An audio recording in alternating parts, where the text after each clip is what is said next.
নাসিরউদ্দিন পাটোয়ারি হয়ে গেছেন রাজনীতির হিরো আলম। কারণ এই হিরো আলমদের যে ভূমিকা বিভিন্নভাবে মার্কেটে থাকতে হবে, চাওর থাকতে হবে, সেরকমই ধ্যান ধারণা অবলম্বন করছেন নাসিরউদ্দিন পাটোয়ারি। উনি কক্সবাজারে যে ওইখানকার বিপুল জনপ্রিয় নেতা সালাউদ্দিন আহমেদকে নিয়ে গডফাদার সম্বোধন করলেন, যেখানকার মানুষের প্রাণের নেতা হচ্ছেন সালাউদ্দিন আহমেদ। সে সময় আবার ত্রাণকর্তার ভূমিকায় অবতীর্ণ হয়েছিলেন সালাউদ্দিন আহমেদ। উনি প্রপার ওয়েতে তাদেরকে চিটাগাং থেকে বান্দরবনে যাওয়ার ব্যবস্থা করে দিয়েছেন। কারণ সাধারণ মানুষের আবেগ তো অন্য বিষয়, আপনি যদি কন্ট্রোল করতে পারবেন না। মানুষজন 24-এর গণ অভ্যুত্থানে সাধারণ মানুষের যে আবেগ বিভিন্নভাবে চলে এসেছিল, এটা তো আপনি এড়াতে পারবেন না। তো সালাউদ্দিন আহমেদের প্রতি মানুষের যে আবেগ সেটি এড়ানো যাবে না। আর লুৎফুজ্জামান বাবরের বিরুদ্ধে যে কথাটা অলরেডি কিন্তু মীমাংসিত ইস্যু, এটা যে আওয়ামী লীগ যে মিথ্যা কথাগুলো বলতো, এখন সেই মিথ্যা কথার ফুল জুড়ে নিয়ে বসেছেন নাসিরউদ্দিন পাটোয়ারি।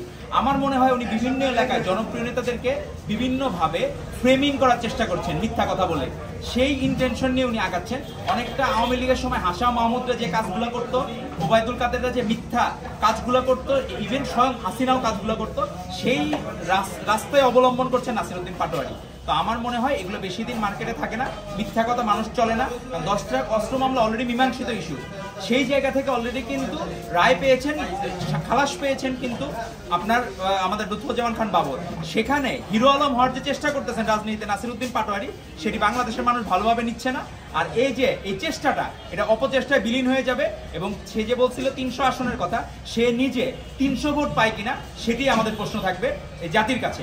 আমি কলা খাই না এরকম অবস্থা হয়ে গেছে। আজকে আমরা নিউজ দেখলাম যে নাসিরউদ্দিন পাটোয়ারি থেকে শুরু করে নাহিদ ইসলামের দেখলাম বাবা, তারা বিভিন্ন জায়গায় এনসিপি প্রোগ্রামে অংশগ্রহণ করেন, তারা নিজেরা নাকি পরিবারতন্ত্রের বিরুদ্ধে। তো সেটি অন্তত বিব্রতকর। নিজেরা যে কথা বলেন সেটি ধারণ করেন না, মুখে মধু অন্তরে বিষ, এটাই হচ্ছে এখন এনসিপির মূলনীতি হয়ে গেছে। তো আমার মনে হয় এগুলো বাংলাদেশের মানুষ ব্যালট বাক্সে এগুলো প্রত্যাখ্যান করবে এবং আপনারা অতি সত্বর বিলুপ্তপ্রায় প্রজাতি হয়ে যাবেন ইনশাআল্লাহ। ধন্যবাদ আপনাকে।